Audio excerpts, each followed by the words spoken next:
nocht nuachtarán, gachtain acu stracha le na núchláin hain san áras.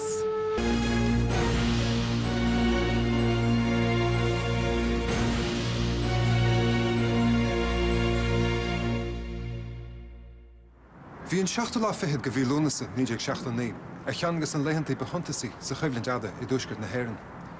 Maidin an lei úd sa Mullaghmore a gunda Sligo, héidir I.R.A. bád beag éascaireachta. Mario cahar a bhí ar bord ina measc an tíorna Mountbatten chul cahar le banraí an hasanna. Tróna an lei chéine I Warren Point in eisceit chun an dún, héidir an I.R.A. lurí agus helicopter de chuidearm na Bretainne agus Mario 8 Seidean déag. An nocht héidir an Staire, scrúdaí tar na Bartainna uafá seo agus chuirtar agala bhar ínéthe an dá achtra.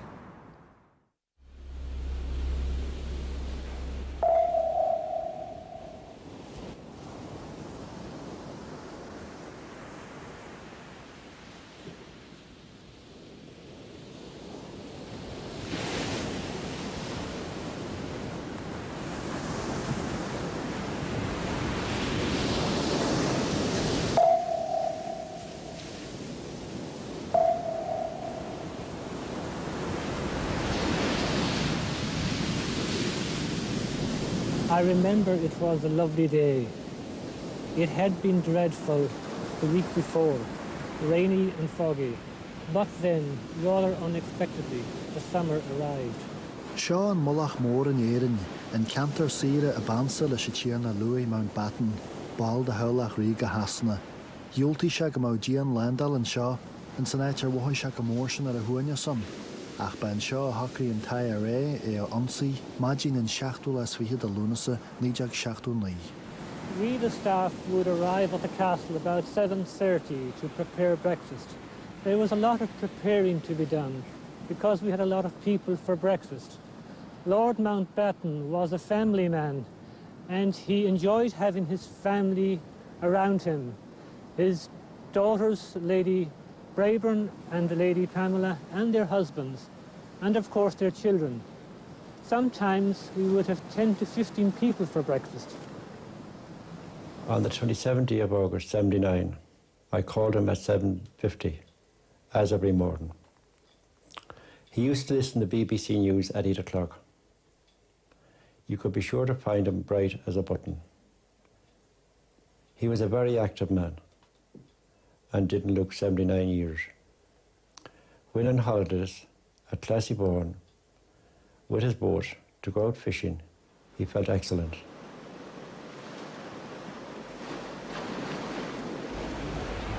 Come on, next to me.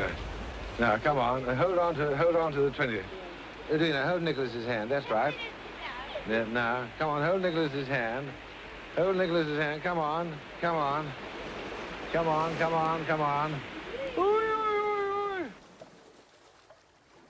27th of August was a perfectly normal day for the Mountbattens at Classieborn, doing what he enjoyed most, which was going out in his fishing boat, Shadow 5.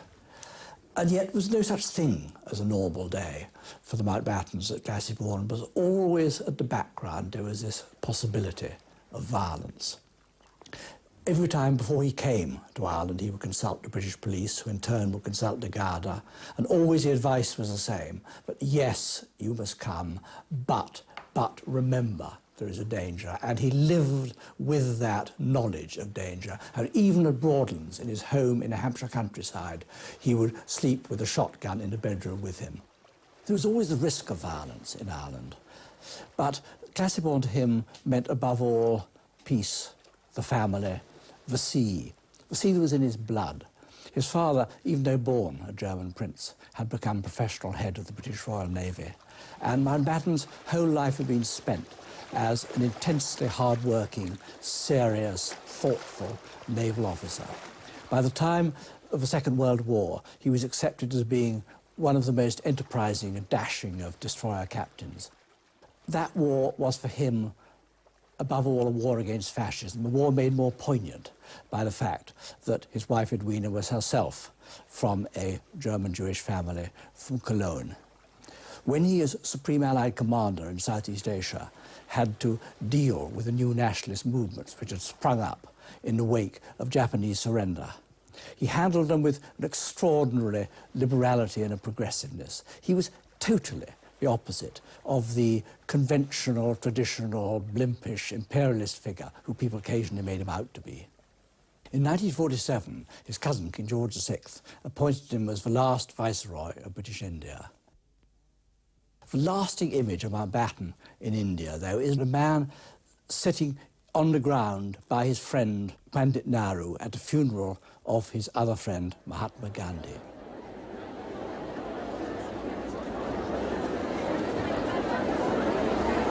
Yes, his activities in India were praiseworthy. Everybody here knew that. He negotiated with Gandhi and Nehru, and I believe Lord Mountbatten was even on friendly terms with these leaders. After Gandhi was murdered by the nationalists, fanatics, Lord Mountbatten attended the cremation in the first row. Wasn't he ever afraid of ending up like Gandhi, as a victim of nationalist hatred? Well, they always told their children to look under the cars when they be leaving, in case there be bombs or anything about them, under them, because that time in Mullaghmore it was Brits out everywhere, including Mullaghmore, but they never thought that anybody in Mullaghmore had ever touched them or do anything to them. They trusted the people of Mullaghmore.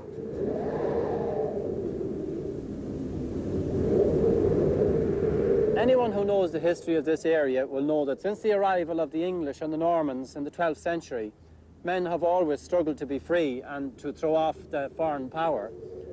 This has happened all through since in the 16th and 17th century, culminating in the final struggle for freedom, which happened at the beginning of this century. At that time, people came to this place to draw their weapons at night. I found it accidentally some years ago when I was clearing stones. My father and his comrades in the old I.R.A. did this, as you can see, just a few hundred yards away from Classiebawn.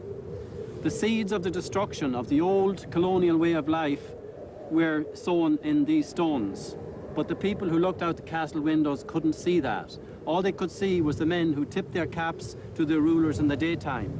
But Ben Bulben could see at night the challenge of David against Goliath when the people took their weapons and drilled and trained in this valley. Sometimes they shot at the English ships that come in here. They used the lights at night for target practice. They tell me my father was a very good shot.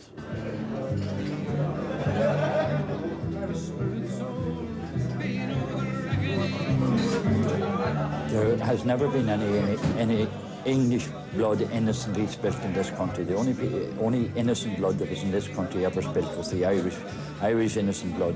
The people that caused that have been the English. They've been in our country for the last 829 years. And while they are here, you will always have a war situation in this country. It was the same in 1979. It was a war situation. And while you have an occupation force in a country, you will always have a war situation. And we want peace. Everybody wants peace, but they want it with justice, and they want to decide their own destiny without any interference from the English. We in Ireland want to see our country free, where all of our Irish people can decide their own destiny without any interference from England. So it's about time to decide the Declaration of Intent to get out of our country, be it in 1 year or whatever years be it, but that they get out of our country.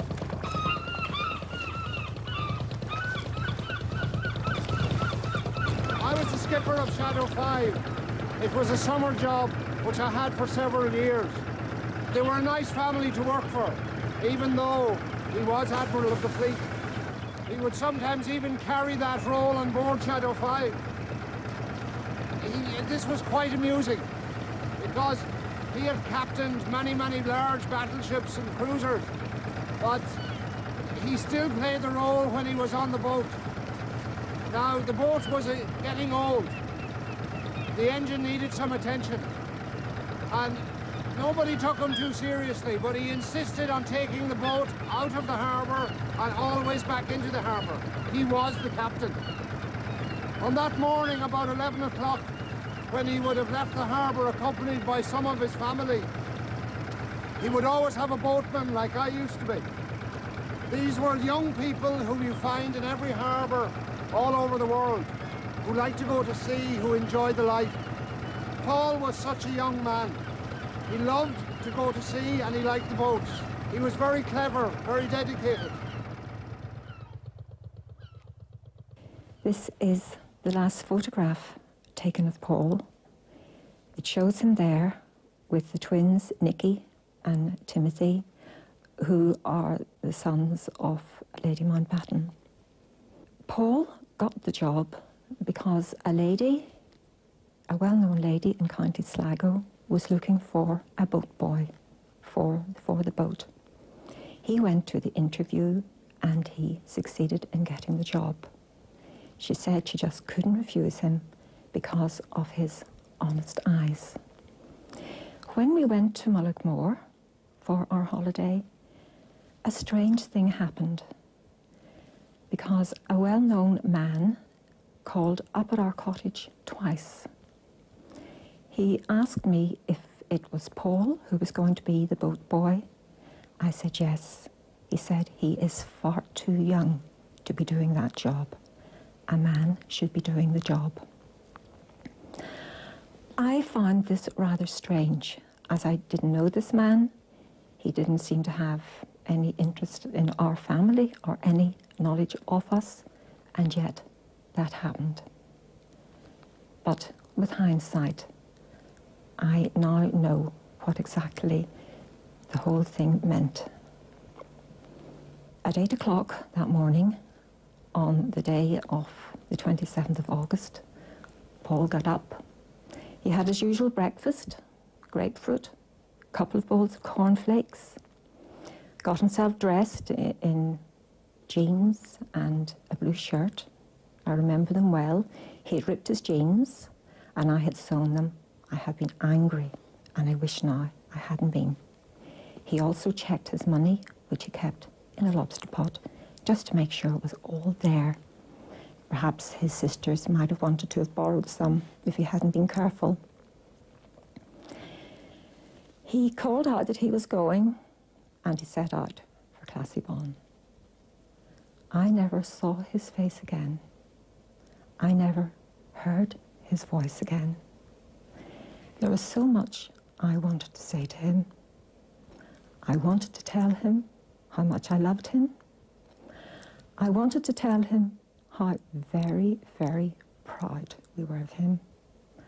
I also wanted to tell him that his school report didn't really matter and that he didn't need to get upset about it.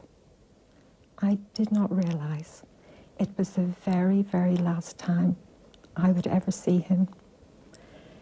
I did not realize that the next time I saw him, he would be dead in his coffin, and I had no time even to say goodbye.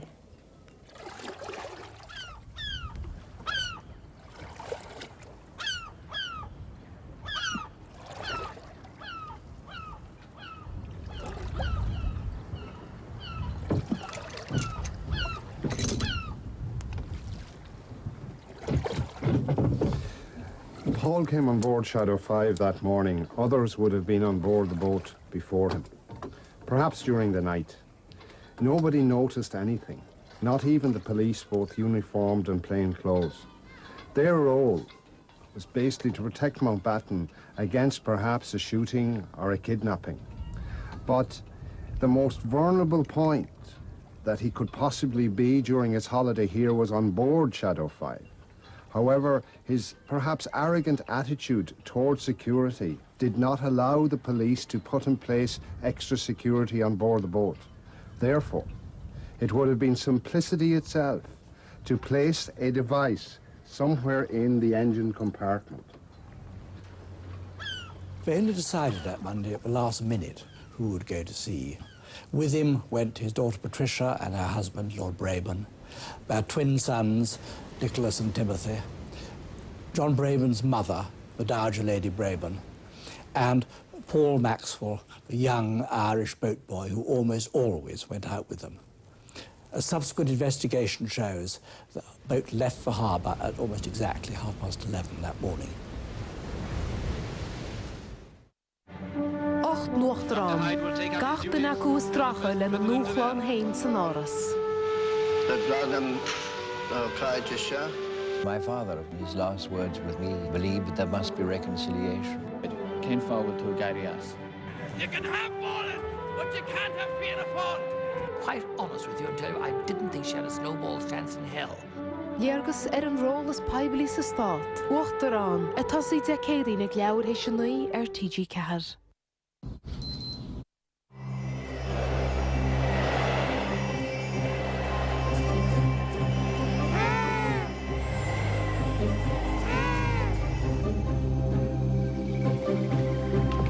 The amazing thing about penguins is that when a penguin chooses a mate, a best mate,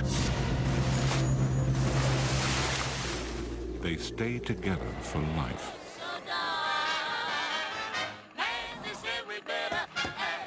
No matter what.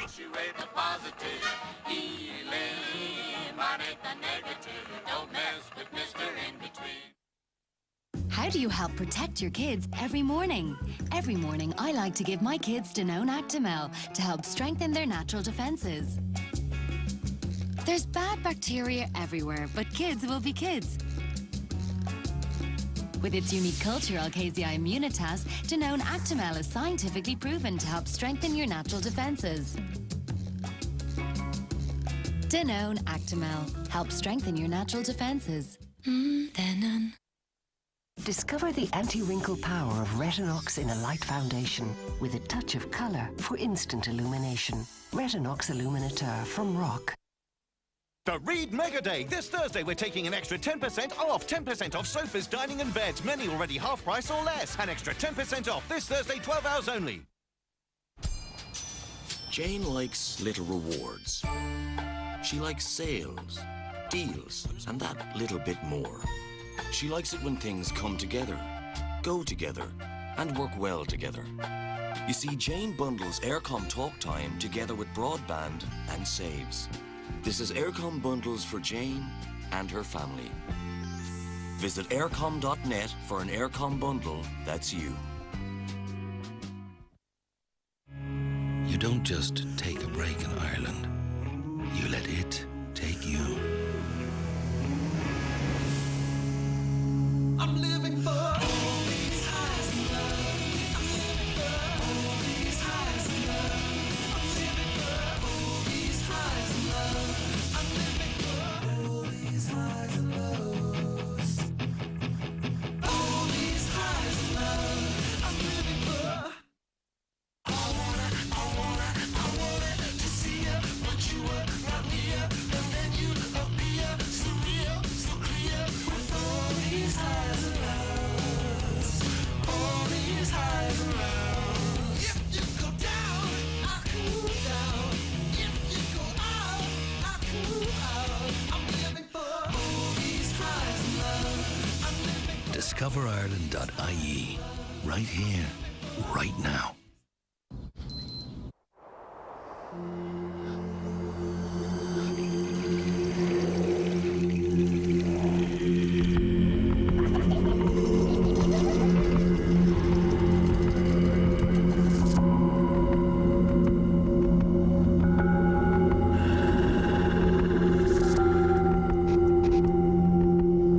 Finscéalta annachtú le díon scrúdú fucaí agus all féistan anna gelsaí. Á chuir a láthir ag Gabriel Rosenstock. Fucas péist, de híine ag leabhar hí se seacht TG4.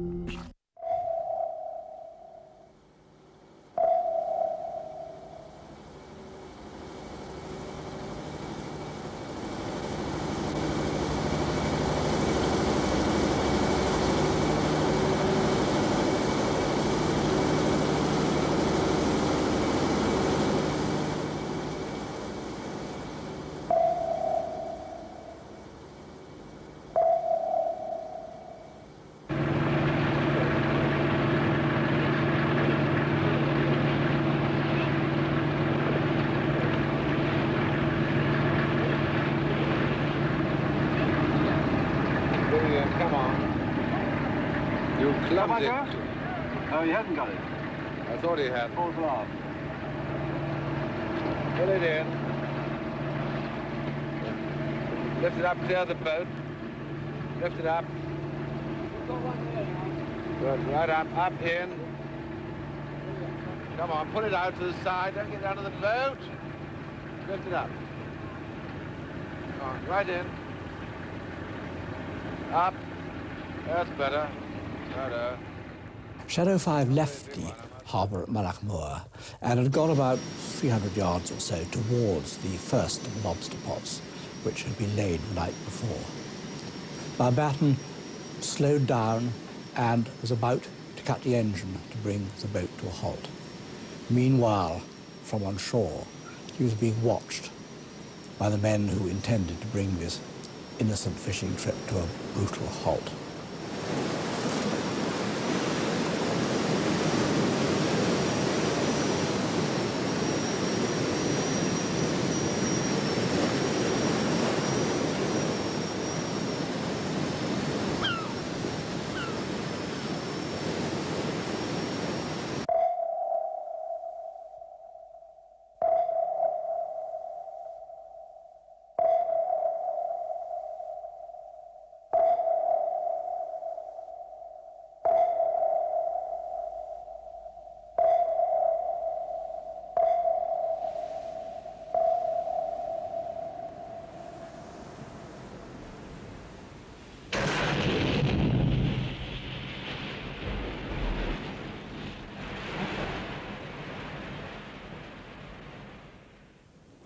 I heard this great noise. I didn't know what it was, but I knew immediately that Paul was dead. I screamed. I knew he had gone because I felt that part of me had gone. I even tried to do a deal with God. I asked him to take me instead of Paul because he was so young, had so much potential, and was so full of life. But it was not to be. 5 minutes later, we heard about how Shadow had fragmented. The bomb went off with a tremendous single detonation. It was probably placed in the battery compartment quite close to the engine. It went off with tremendous force, and it tore up everything and everybody around it. The awful thing is, looking at this photograph, I realise that the bomb had been on board Shadow before the actual day. People had watched Paul on that boat. They had seen young teenagers get on that boat, and yet someone had been able to push a button that absolutely blew them into eternity.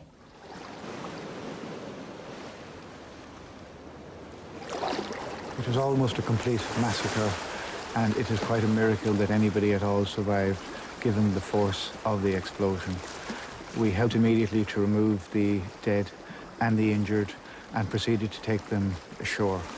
Among the injured were Lord and Lady Brabourne, who was Mountbatten's daughter, also their son Timothy, and the Dowager Lady Brabourne. They were taken immediately to the vicinity of the pierhead, where we prepared blankets and pillows and tried to make the injured as comfortable as possible. Is this a situation you described? Yes, this is me helping to remove Lord Mountbatten's body from the boats and take it to the ambulances on shore. This here is Lord Mountbatten's grandson, Nicholas, who was the last of the fatalities to be removed from the water. And we helped to take his body also and take it to the ambulances. Paul Maxwell, the Irish skipper, who had been standing right next to the engine, took probably the full force of the explosion, and we removed him also to the ambulances.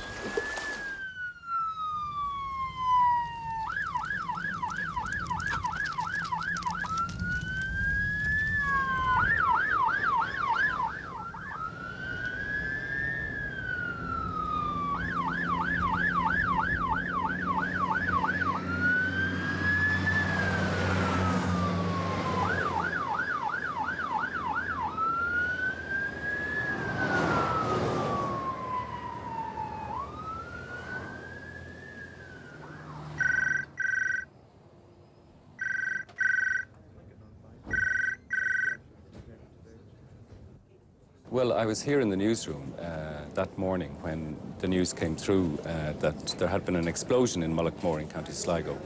And later on then, at 1 o'clock, we gathered around, everyone who was here gathered around the radio to listen to the news when it was announced that Lord Mountbatten had been one of the victims. And nobody could believe it. I mean, there was an atmosphere of stunned silence in the place at the time. Because we knew how important Mountbatten was. You know, he was a cousin of the Queen, a very important member of the British royal family, and also the last Viceroy of India. And he had also holidayed in Ireland many times, every year, I think, for 20 years, throughout the entire Troubles, and nobody could believe that he had been killed. So myself and a colleague, Colin Boland, were deputed to cover the story, and we climbed into a rather battered car and headed down to Sligo and began piecing the story together in Mullaghmore. And it was while we were there that afternoon that we heard news of the IRA statement which was issued about the bombing. And the statement said that a 50-pound bomb had been placed on the yacht and detonated by remote control. It claimed that the killing of Lord Mountbatten was what they described as an execution, a discriminate operation to bring to the attention of the English people the continued occupation of our country, the suppression of our people and the torture of our comrades in the H-blocks. Well, for this, we will tear out their sentimental imperialist heart, unquote, it said. It said nothing, of course, about the other victims. And when we were in Mullaghmore covering the story, we thought that we were dealing with a single atrocity. And little did we expect, or anybody expect, that the IRA was already preparing for another event, and that these preparations were by that stage well underway.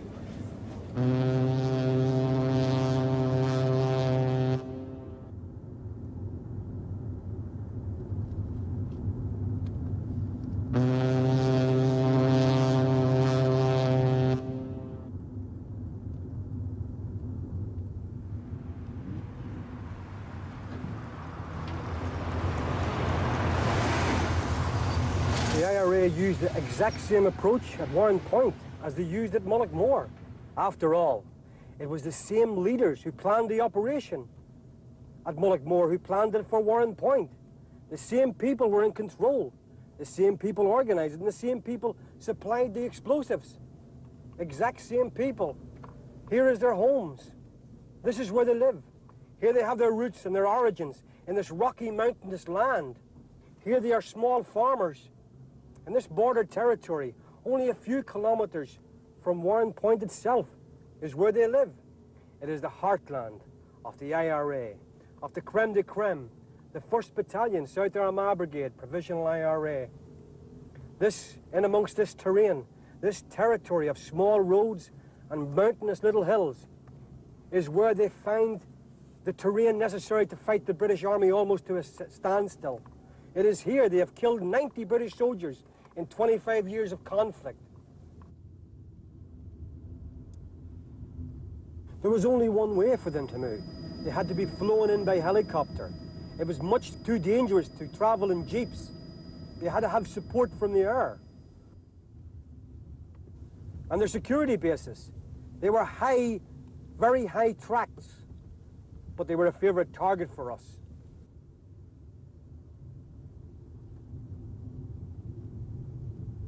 As far as we were concerned, they had to die. These are the sons of small farmers, members of the old Irish Republican Brotherhood that was joined with the Fenian movement in the 19th century, the movement for the return of land, the land agitation movement. And these same people adopted a maxim that Britain's crisis and Britain's difficulty would be Ireland's opportunity. For the Germans, it might have been blood and iron, but for now these Irish, it was blood and soil. The IRA sought, during both world wars, for support from Germany. When I was an IRA volunteer in the 70s, and right up until the early 80s, we were given a lecture from the IRA's Green Book. The lecture said, we must never support the communist movement. If we show any sympathy towards the Soviet Union, we could not become volunteers. Here in this mountainous land, here in this area of hills and little drumlins, this is where these people have formed resistance to British rule for centuries. Anyone who shows any favour towards the British state will be ostracised, exiled, and sometimes even shot.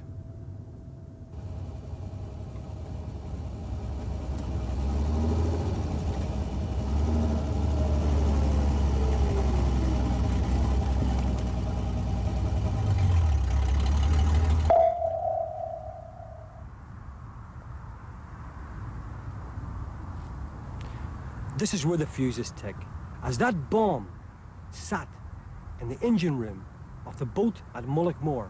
A lorry crossed into this region, 200 kilometres away, packed into bales of straw, was 500 kilos of explosives, destined for the Warren Point area. It carried a deadly cargo, a bomb that was planned and constructed on one of the local farms in this area. They took it and they parked it alongside the water of the river that divides the north from the south of Ireland, knowing that patrols of British soldiers would pass by. No one realized that there was a link between this bomb and the bomb at Mullaghmore.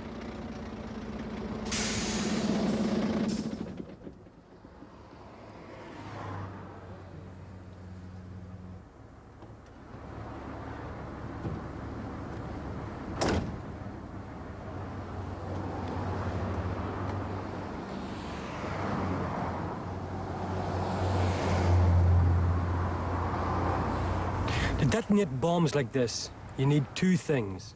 You need tried, tested, and trusted volunteers and high technology. The I.R.A. had both. They had skilled volunteers, bomb experts, and radio-controlled devices. They used a radio-controlled device at Mullaghmore. In that engine room was placed a radio-controlled bomb.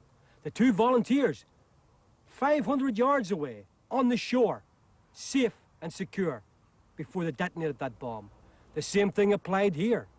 The river divided the bombers from the north of Ireland, and they didn't have to worry about soldiers being in hot pursuit as they waited for their target on this hill behind us. And their target was a lorry load of soldiers on its way from Ballykindler Army Base to Newry.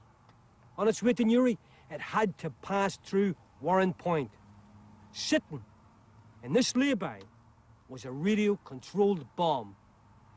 And this tower was essential for the bombers to use as their line of sight as the lorry load of soldiers passed by that bomb. As it passed by, they took their radio-controlled device, they used the tower at their line of sight, and they triggered that bomb. Boom! The information came into Newry Police Station of an ambush on a military convoy consisting of a Land Rover and two 4-ton lorries. I made my way to the scene as quickly as possible via the back road, not by this route. I didn't know what to expect, but early indications on the radio network was of several fatalities. The first thing I saw was the straw. The straw was all over the carriageway. The bomb had thrown the straw off the trailer right across the roadway. Obviously, the trailer itself completely disappeared. It was the first thing to be ripped to pieces. Then the force of the explosion struck the Land Rover and the two 4-ton lorries. And this is what the scene looked like.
It was a scene of terrible devastation and destruction, and one that I certainly will never forget. I vividly recall the two Army four-tonners, lorries in the middle of the road, burning, and a number of quite obviously fatalities. I counted 5 soldiers quite obviously dead in the carriageway, and 2 more further on, about 50 yards from where I am standing now. Fire service and ambulance service were here. Soldiers were running up towards the gatehouse up here to try and take up cover positions. Other soldiers and police and the medical fraternity were trying to assist the injured soldiers. And in the midst of all this chaos, no one knew what triggered the explosion or where it came from. Did it come from this side of the castle, or did it come from one further down towards Warren Point, or from across the water here from the south? And the big fear was the likelihood or the possibility of a further attack. Well, normally they detonate and go. It's a hit and run operation, and they have to get clear of the area immediately for fear of the security forces follow up and catching them. But on this occasion, they remained in the fern, close to where their red Suzuki motorcycle was hidden. They waited because they were waiting for the air rescue team to arrive. The nearest hospital was 10 miles away. They would have to fly in a helicopter to rescue these injured soldiers. They knew that the rescue team could become a second target, and they waited patiently. It must have been torturous for them, wondering could they be caught, waiting so long, but the reward would be great. And as they sat there, they knew it was planned that a helicopter would come and have to park in the middle of a dual carriageway, close to where the dead and injured were. And their dreams came true. Their greatest expectations were fulfilled, because out of the sky, the helicopter arrived.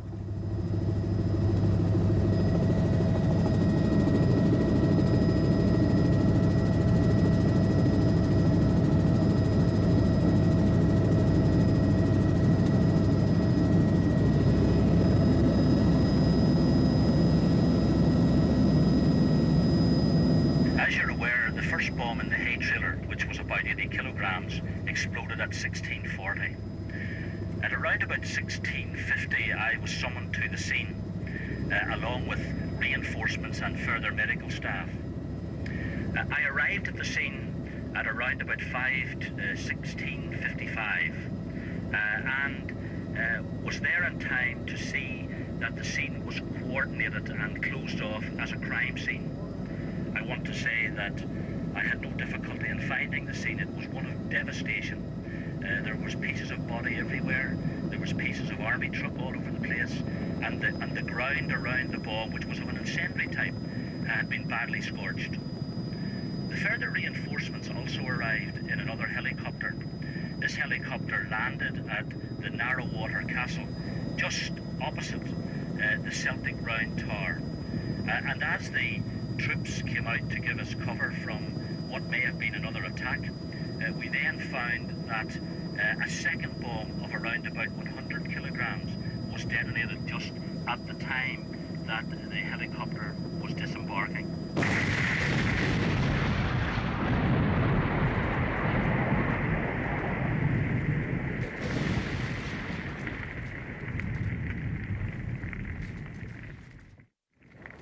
The second explosion knocked me for 6, and it took a few seconds to certainly gather myself after that. But I recall, among the shrapnel and the stones that were falling around me, I recall that the large dust cloud coming from the area of the gate lodge over at Narrowwater Castle, gate entrance. And I was well aware that a large number of the soldiers who had come to this area to help their injured colleagues, that's the point they located themselves at. That gatehouse was no more. Both bombs were detonated by remote control from a slightly elevated ground in the Irish Republic overlooking the scene. The bombs were claimed by the I.R.A. at that particular time, and we had every reason to believe that that was correct. When we came to the scene, and saw the devastation. It took some time to piece the whole events together, around about 3 days. And inside that 3 days we had a fair idea exactly what had taken place and how it had happened. Now, when we put the thing together the best we could, I acknowledge that that certainly did not bring the dead back to life, but certainly it helped us in our endeavour to make those responsible brought to justice and dealt with by the courts.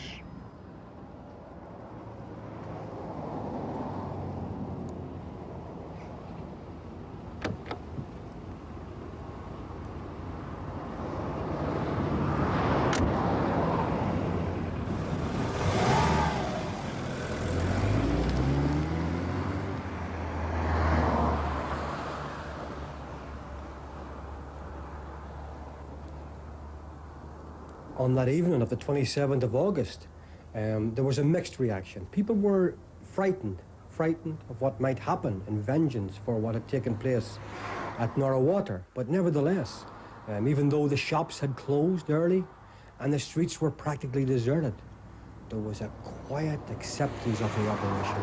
We were absolutely ecstatic at the deaths of those soldiers. The whole nationalist community were pleased that vengeance had finally been taken at Norra Water.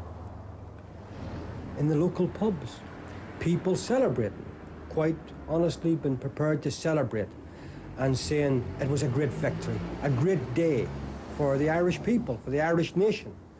And there was a song that we sang, and it was to recognise that this was obviously an operation that had been planned at the highest level of the I.R.A. and sanctioned at the highest level of the I.R.A. And we sang the song joyously together. And one of the verses of that song was as follows. 18 Brits blown to bits, will you, while ya? 18 Brits blown to bits, down by the Norra Water.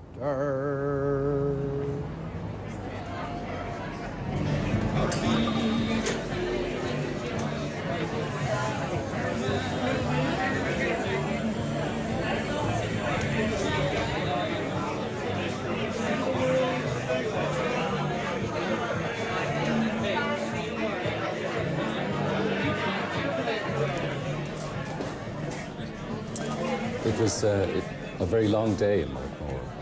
We had spent the whole afternoon interviewing people about what had happened that morning. And we were in contact with our office in Dublin, and through the office we heard obviously about the other tragedy in Warrenpoint. And by the end of the evening, really, there were 23 dead, including Lord Mountbatten and the British soldiers in Warrenpoint and so on. And we went to the dining room in the beach hotel to get something to eat. And there was a very subdued atmosphere, as you can imagine, after what had happened there that morning. And among the guests in the dining room was a very well-known Irish ballad singer who had been booked to perform there that evening. Now, the performance was cancelled for obvious reasons, but perhaps he had a few drinks taken, but he certainly felt the need to say something. So he stood up and made a little speech saying that there had been this tragedy in Mullaghmore that morning, but that Irish history was full of tragedies. And he went on in that vein. And I think what he was referring to, certainly the subtext of what he was saying, was that we had what is known among Republicans at least as the 800 years of oppression. Starting with the invasion of the Normans in 1169 and going on then with the English and finally the British occupation. And well, the difference was that, of course, it was mostly our blood that was being shed. And in a sense, although he wasn't openly expressing sympathy or for the I.R.A. action there that day, what he was really saying was, or summing up in a sense, was the ambivalence of many people in Ireland towards the activities of the I.R.A. And I've no doubt that in other parts of the country, away from Mullaghmore, that there were people singing rebel songs, just as usual. Oh, Father, why are you so sad on this bright Easter morn? When Irishmen are proud and glad of the land where they were born. Oh, son, I see in memory's view afar of distant days, when being just a lad like you, I joined the I.R.A.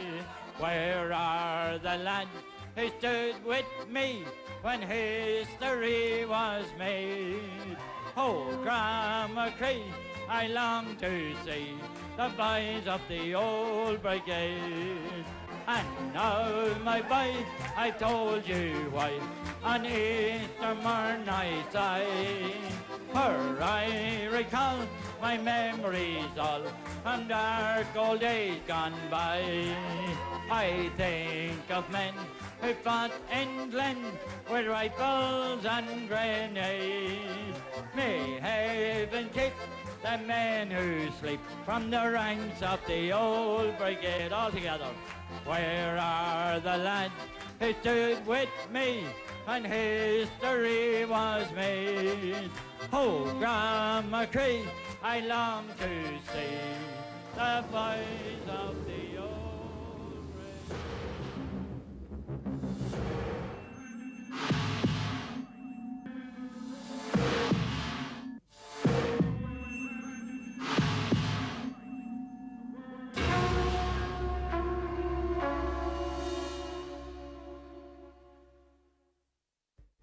Bíonn Larry in rochaí marall ghair curb your enthusiasm teada go tíreach héisceal na haimsin.